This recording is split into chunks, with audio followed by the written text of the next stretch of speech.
Hare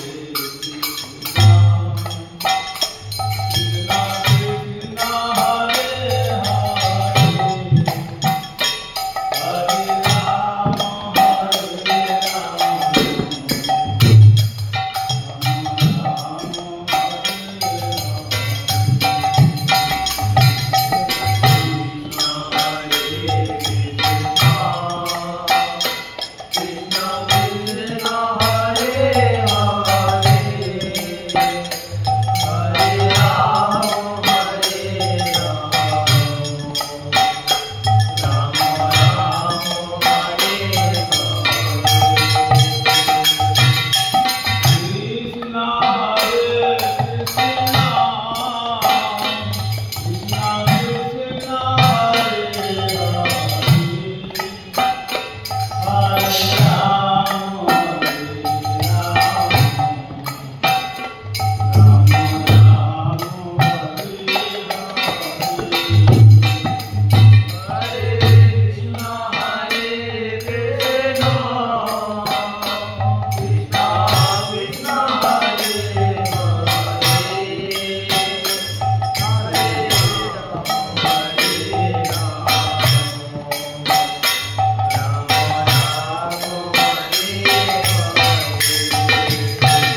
জয় এবং বিজয় তাদের নিকট যখন ব্রহ্মার মানসপুত্র চারজন অর্থাৎ চতুষ্শ্বর দর্শনের আকাঙ্ক্ষায় দাঁড়িয়ে গিয়ে তাদের মনোভাব ব্যক্ত করিলেন, তখন দাঁড়ি তাতে বাধা প্রদান করায় পরবর্তীকালে সেই চতুষ্ষণ তারা অভিশাপ প্রদান করেন যে বৈকুণ্ঠ লোক যেখানে কুণ্ঠা ধর্মের কোনো স্থান নাই, আর সেই স্থানে তোমরা এই আমাদের প্রাকৃত রূপ দর্শন করে আমাদের বাধা প্রদান করছ, আধ্যাত্মিক তত্ত্ব সম্বন্ধে তোমরা এখনো অজ্ঞ। অতএব তোমাদের এই বৈকুণ্ঠ লোকে বাস উপযুক্ত নয়, তোমরা গিয়ে মর্তে জন্মগ্রহণ করো।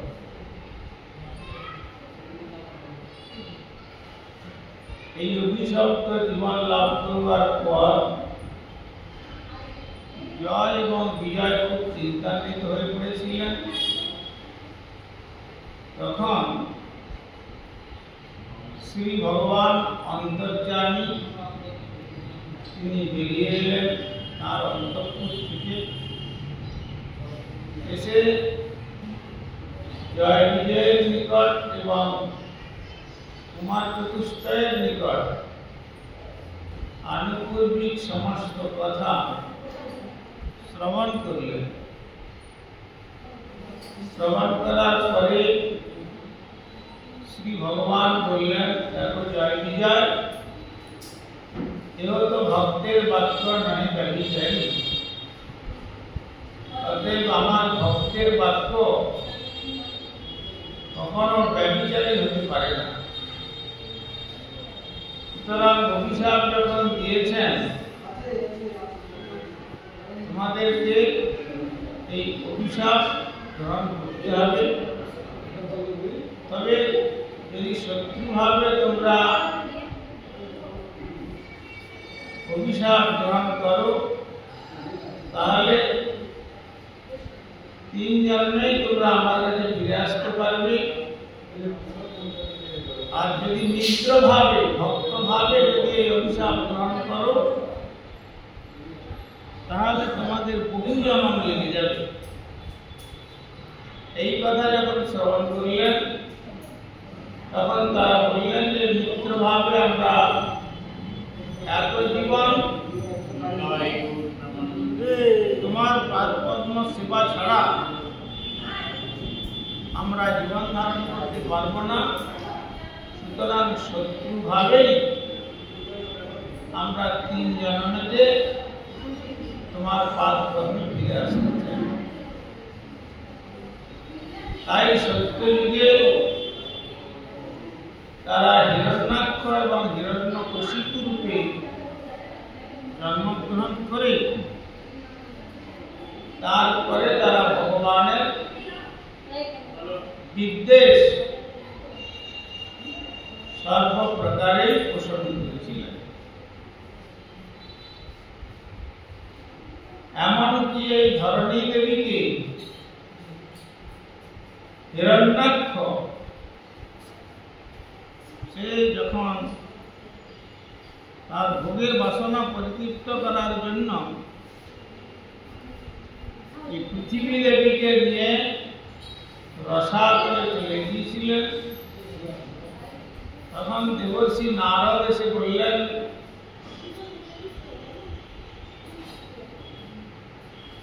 হে হিরণ্যকশিপু, তুমি কি কোনো সংবাদ শুনেছ? কি সংবাদ? তোমার কনিষ্ঠ ভ্রাতা ভগবান শ্রী বিষ্ণু কর্তৃক নিহত। এই কথা শ্রবণের পর তিনি যখন সর্বত্র অনুসন্ধান করে জানলেন যে হ্যাঁ দেবর্ষি নারদ যা বলছেন কথা সত্য, তখন সঙ্গে সঙ্গে তিনি কুমণ্ডল থেকে জল নিয়ে সংকল্প করে তিনি প্রতিজ্ঞা করলেন যে ভগবান শ্রী বিষ্ণু আমার ভ্রাতাকে হত্যা করেছে, আমি সেই ভগবান বিষ্ণুকে হত্যা করে তার রুধির দিয়ে আমার ভ্রাতার অন্ত্যেষ্টি কার্য সম্পন্ন করব। এই এত বড় সংকল্প করার পরে তিনি চিন্তা করলেন ভগবান তিনি তো অমর, কিন্তু আমি সংকল্প যখন করেছি আমার সংকল্প ব্যর্থ হবে না। আজ আমি ব্রহ্মার সাধনা করে অমর বর নিয়ে নিই, তারপরে আমি ভগবান বিষ্ণুর সঙ্গে যুদ্ধ করে তাকে বিনাশ করি। এই বলে তিনি মন্দরাচল পর্বতে কঠোর তপস্যা করেছিলেন। তপস্যাতে সন্তুষ্ট হয়ে ব্রহ্মা আবির্ভূত হলেন এবং ব্রহ্মা বললেন, বলো হিরণ্যকশিপু তুমি কি বর চাও? তখন হিরণ্যকশিপু বলল যে আমি অমর বর লাভ করতে চাই। তখন ব্রহ্মা বললেন যে আমি নিজেই অমরত্ব লাভ করতে পারি নাই, সুতরাং আমি তোমাকে কি করে অমর বর প্রদান করব? এছাড়া তুমি অন্য বর প্রার্থনা করো। তখন হিরণ্যকশিপু বললেন যে তাই হয়, আমি একটা নয় বহু বর আপনার কাছে নেব। তখন ব্রহ্মা বললেন, বলো কি কি বর তোমার চাই? তখন বললেন যে আপনি আমাকে এমন বর প্রদান করুন, ভগবানের কোন সৃষ্ট জীব আমাকে নিধন করতে পারবে না, কোন অস্ত্রশস্ত্রের দ্বারা নয়, আকাশে নয়, ধরাতলে নয়, দিবাভাগে নয়, রাত্রিতে নয়, এবং কোন অস্ত্রের দ্বারা নয়, মানুষের দ্বারা নয়, পশুর দ্বারা নয়, 7 দিনের মধ্যে নয়, পক্ষকালের মধ্যে নয়, মাসের মধ্যে নয়, বৎসরের মধ্যে নয়, পৃথিবীতে নয়, নবমণ্ডলে নয়, এমনকি শ্রী ভগবানের যত সৃষ্ট জীব তাদের দ্বারা আমার মৃত্যু হবে না। ব্রহ্মা বললেন তথাস্তু, তাকে সেই বর প্রদান করেছিল। সেই বর লাভ করে তিনি অত্যন্ত গর্বিত হয়েছিলেন। গর্বিত হয়ে ভগবান বিষ্ণুকে বিনাশ করবার জন্য তার রাজ্যে তিনি সর্বত্র বিষ্ণু বিদ্বেষ শিক্ষা প্রদান করলেন। গো ব্রাহ্মণ বৈষ্ণব এবং যারা প্রত্যহ যজ্ঞ করতেন বিষ্ণুর জন্য, সেই যজ্ঞাগ্নিকে নির্বাপন করা এবং সেই ব্রাহ্মণদের হত্যা করা ইত্যাদি নানা রকম পাপ কর্মে লিপ্ত হয়ে তিনি নিজেকে ঈশ্বর বলে প্রকাশ করতে চাইলেন। আর নিজের পুত্র যে প্রহ্লাদ সমস্ত অসুর বালকদেরকে নিয়ে ষণ্ডা এবং অমর্ক, ষণ্ডামর্ক গুরুপুত্রদ্বয়কে বললেন, আমার পুত্র সহ সমস্ত অসুর সেনাদের বিষ্ণু বিদ্বেষ শিক্ষা প্রদান করে, আর ধর্ম অর্থ কাম মোক্ষ এই চতুর্বর্গ সাধনার কথা শিক্ষা দেয়। কিন্তু যখন সেই চণ্ডামর্ক ছাত্রদের এই শিক্ষা প্রদান করে তারা কর্মান্তরে যাত্রা করতেন, তখন প্রহ্লাদ বলতেন যে ভাই সব অসুর বালকগণ শোনো, এরা যে শিক্ষা প্রদান করছেন এটা সাধু শিক্ষা না, ন সাধু মনসা মেনে, এটা সাধু শিক্ষা বলে মনে করতে পারছি না। সুতরাং তোমরা সকলে মিলে আমার কাছে সাধু শিক্ষা গ্রহণ করো। কি সেই সাধু শিক্ষা?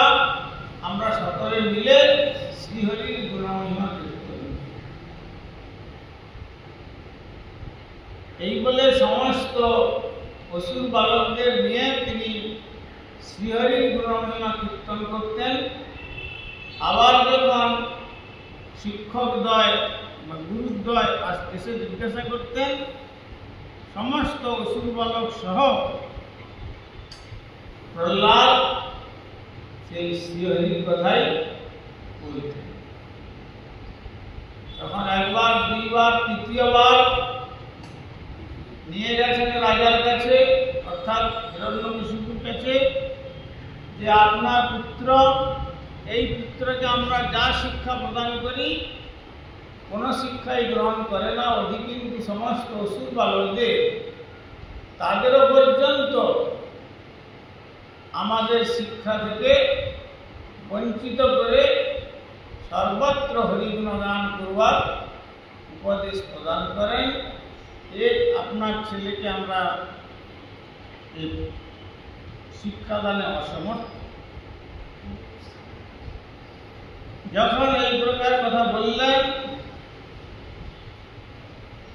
তখন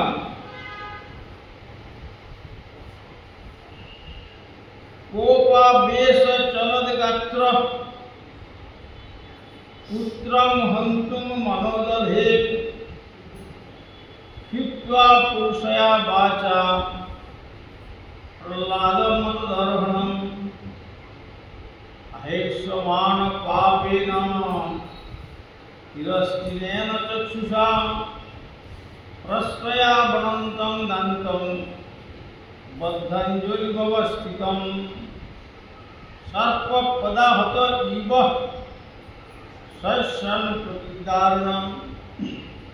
এই অপ্রিয় সংবাদ শ্রবণ করে কঠোর বাক্যে তিরস্কার করতে করতে দুঃসহ কোপে কম্পিত কলেবরে হিরণ্যকশিপু পুত্র প্রহ্লাদকে হত্যা করিতে মনস্থির।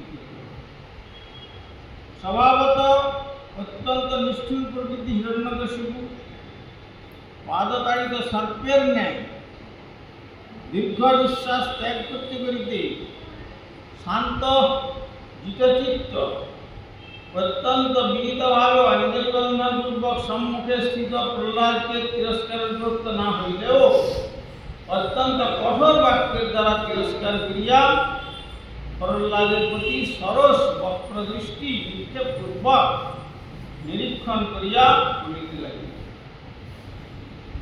যে আমার কথা যখন অনাদর করেছে হিরণ্যকশিপু, তখন প্রহ্লাদকে সম্মুখে রেখে, গুরুপুত্রদ্বয়কে সম্মুখে রেখে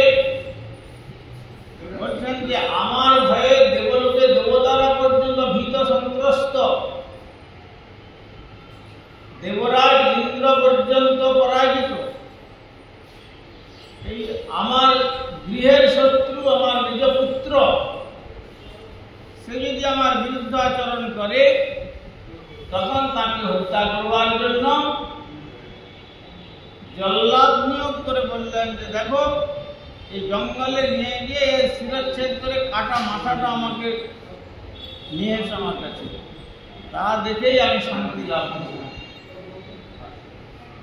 কিন্তু জল্লাদ যখন চেষ্টা করলেন, তাকে উল্টো অস্ত্র জল্লাদের উপরে পতিত হলো এবং তারা সম্পূর্ণ বিপরীত দেখে এসে মহারাজ আপনি বললেন, মহারাজ আমাদের পক্ষে সম্ভব নয় আপনার পুত্র নিধন করা, এইরকম করবেন। তখন বলছেন যে হিমালয়ের শিখর থেকে সমতল ভূমিতে নিক্ষেপ করা হলো, কিন্তু প্রহ্লাদ যেন মনে হলো কোনো দুর্গ ফেলে বা শয্যায় অতি সুকোমল স্থানে শায়িত হয়েছে। পাগলা হাতির পায়ের তলায় নিক্ষেপ করা হলো। হস্তি তখন তাকে তার নাসিকার দ্বারা ধান গ্রহণ করে প্রণাম নিবেদন করে প্রহ্লাদকে সরিয়ে এবং অন্য রাস্তায় চলে গেল। অগ্নি প্রজ্বলিত করে দাহ করবার জন্য তাকে নির্দেশ দেওয়া হলো। অগ্নি চিন্তা করলেন, এ বিষ্ণু ভক্ত প্রহ্লাদ, এ বিষ্ণুর কৃপাতে আমার দাহিকা শক্তি, সেই দাহিকা শক্তি দিয়ে আমি ভগবান বিষ্ণুর ভক্তের উপর প্রয়োগ করি, তাহলে শ্রী ভগবান হয়তো আমার চিরকালের জন্য আমার দাহিকা শক্তি হনন করে নেবেন, সুতরাং তখন আর আমার কোনো মূল্য থাকবে না। তাই অগ্নিদেব তার পবিত্র সুশীতল বস্ত্রের দ্বারা তাকে সংরক্ষণ করে অগ্নি নির্বাপিত হওয়ার পর প্রহ্লাদকে হাসি মাখা অবস্থায় কৃষ্ণনাম কীর্তন করতে বিষধর সর্পের মধ্যে নিক্ষেপ করা হলো এবং সর্পকে তাড়িত করা হলো যাতে করে দংশন করলে তার মৃত্যু হয়। কিন্তু বিষধর সর্প তারা কেউই প্রহ্লাদকে দংশন করল না, সব মাথা নত করে পড়ে থাকল। এইভাবে যত রকম ব্যবস্থা সর্বশেষে বিষ পান করানোর চেষ্টা করেছিলেন, কিন্তু বিষ পান ভক্ত ভগবানের প্রসাদ ছাড়া কিছু গ্রহণ করেন না। তখন প্রহ্লাদ বললেন, হে ভগবান, আমি আপনাকে বিষ কি করে অর্পণ করব? আপনি আপনার প্রধান ভক্ত বৈষ্ণব পুরামণি দেবাদিদেব কৈলাসপতি শঙ্করকে আপনি বলুন সকলের অলক্ষ্যে এসে বিষ পান করে যেতে, আর আমি আপনাকে অমৃত নিবেদন করে সেই অমৃত পান করব। তাই করেছিলেন। তপ্ত তৈলের উপরে তাকে মেরে ফেলার চেষ্টা করা হয়েছিল, তিনি পরমানন্দে তপ্ত তৈলের উপরে বসে বসে নাম জপ করছিলেন। সমস্ত দিক থেকে বিপদ হওয়ার পর বিরাট একটা প্রস্তরখণ্ড তার গলায় বেঁধে সমুদ্রে নিক্ষেপ করা হয়েছিল হিরণ্যকশিপুর নির্দেশে, কিন্তু তাতেও পাথর ভেসে গিয়েছিল। তাতে পাথরের উপরে বসে বসে প্রহ্লাদ তিনি ভগবানের শ্রী নাম করেছিলেন। কোনো মতেই যখন তাকে বিনাশ করতে পারলেন না, তখন আবার সন্ধ্যামার্গ যখন সেই হিরণ্যকশিপুর কাছে এসে তার পুত্রকে প্রদান করলেন, তখন হিরণ্যকশিপু তাকে বলছেন, শ্রী হিরণ্যকশিপুর উবাচ, হে দুর্বৃত মন্দাত্মন কুলভেদ পরাধম স্তব্ধম মৎস্যাসনধৃত্য নেশ্যে ত্বদ্যমক্ষয়ম। হিরণ্যকশিপু বলল, হে দুর্বিনীত, হে মন্দবুদ্ধে, হে কুলভেদকর, হে অধম, তুই আমার শাসন লঙ্ঘনকারী, সুতরাং নির্বোধ জড়মাত্র আমি অদ্বৈতকে জমালয়ে প্রেরণ করি। উদ্দেশ্য কম্পন্তে ত্রয় লোকা মহেশ্বরাম তৈশ্য অম্যভিতন বন্মুড় শাসনম কিং বলবত্তগাম। হে মূঢ়, যে আমি ক্রুদ্ধ হইলে লোকপালগণের সহিত ত্রিভুবন কম্পিত হয়, 10 দিকপাল সহ, কিন্তু তুই কার বলে ভয় শূন্য হয়ে শাসন অতিক্রম করিতেছিস।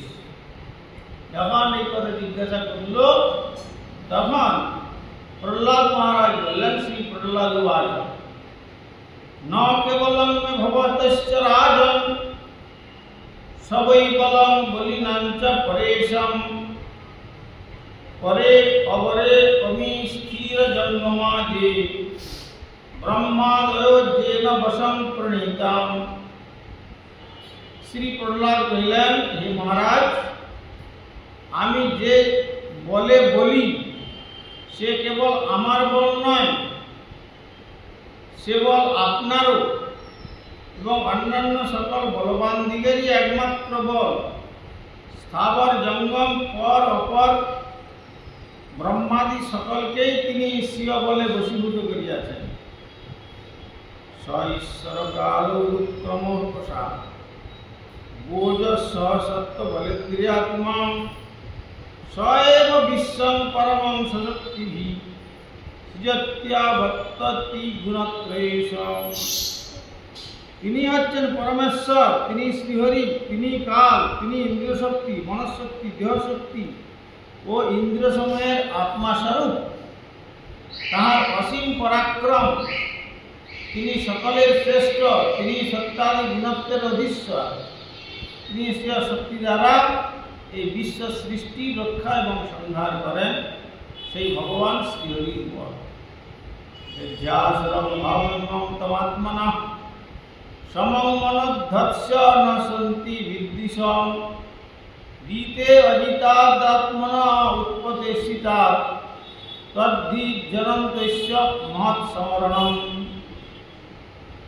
আপনি আপনার এই আসুরিক স্বভাব পরিত্যাগ করুন, হৃদয়ে শত্রু মিত্র ভেদ না করিয়া সকলের প্রতি সমভাব ধারণ করুন। অবশীভূত ও বিপদগামী মন ব্যতীত নিজের অন্য কোনো শত্রু নাই। সর্বভূতে সমদর্শনী ভগবানের উৎকৃষ্ট উপাসনা। শরণচিত্ত দুম্পতং মন্নন্ত একে সজিতা দিশো দশ জিতাত্মনগ্যস্য সমস্ত দেহিনাং সাধু সমোহ প্রভাবাকৃত পরে।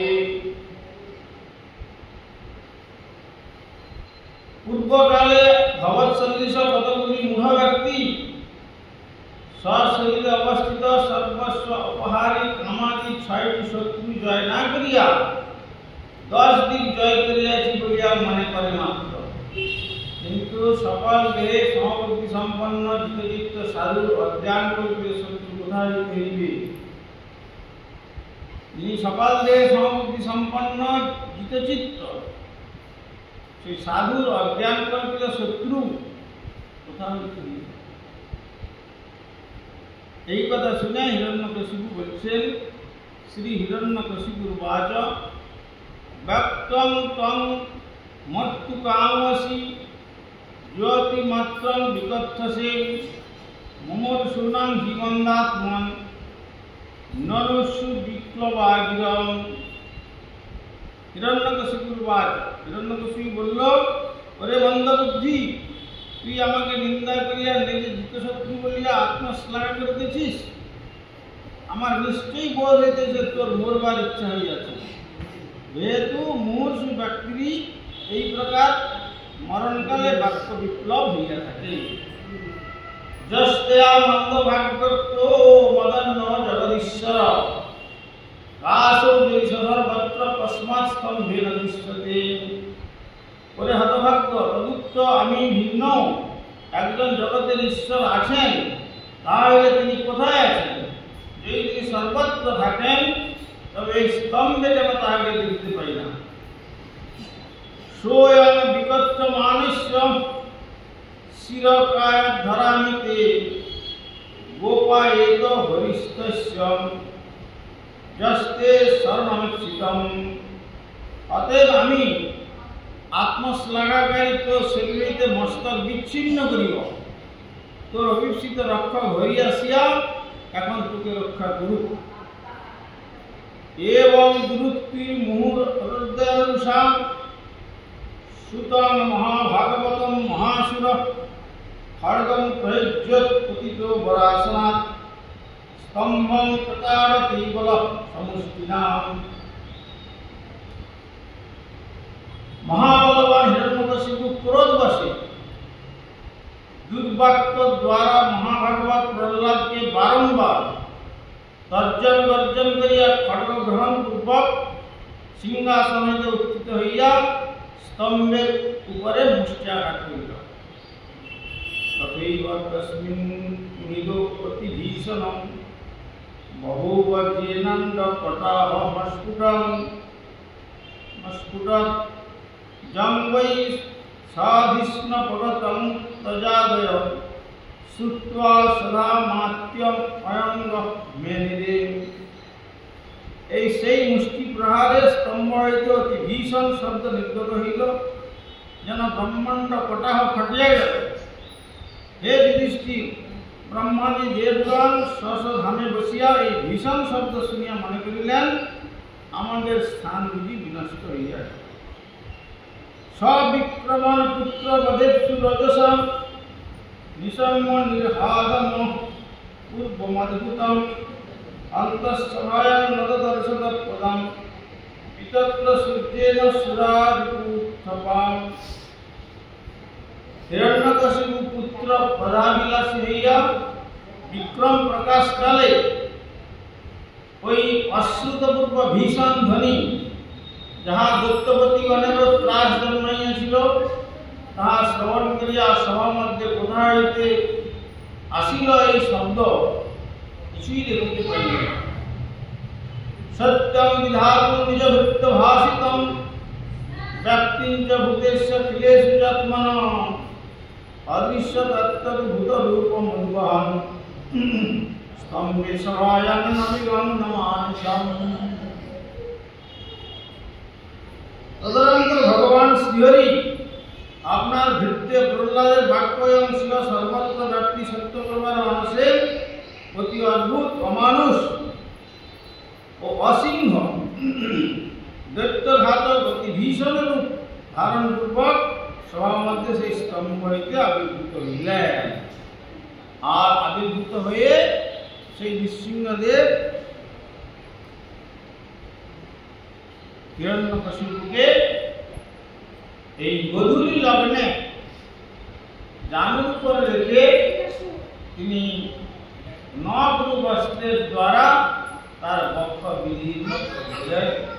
আর শ্রী সুখদেব গোস্বামী বলেছেন, যারা শ্রী ভগবান নৃসিংহদেবের আবির্ভাবের দিনে এই ভগবান নৃসিংহদেবের আবির্ভাব কথা শ্রবণ করেন তাদের ভক্তিবিঘ্ন ভক্তবিঘ্ন সমস্ত বিঘ্ন বিনষ্ট হয় এবং ভগবান হিরণ্যকশিপুকে বিনষ্ট করার মাধ্যমে তিনি এই সংবাদ জগতের কাছে জানিয়ে দিলেন, যারা শ্রী ভগবানের পাদপদ্ম আরাধনা না করে হিরণ্যকশিপুর মতো মূঢ় অজ্ঞ নিজেদেরকে ভগবান বলে মনে করে ভগবান নৃসিংহদেব রূপে তিনি সমস্ত সেই অসুরদেরকে বিনষ্ট করেন আর প্রহ্লাদের মতো ভক্তদেরকে তিনি সর্বদা সংরক্ষণ করেন। তাই সুখদেব গোস্বামী বললেন, যারা ভগবান নৃসিংহদেবের আবির্ভাব তিথিতে তাঁর এই পবিত্র আবির্ভাব কথা শ্রবণ করেন তার সমস্ত ভক্তি বিঘ্ন প্রহ্লাদের মতো বিনষ্ট হয়। কৃপা সিন্ধু ভগবত সীতানন্দ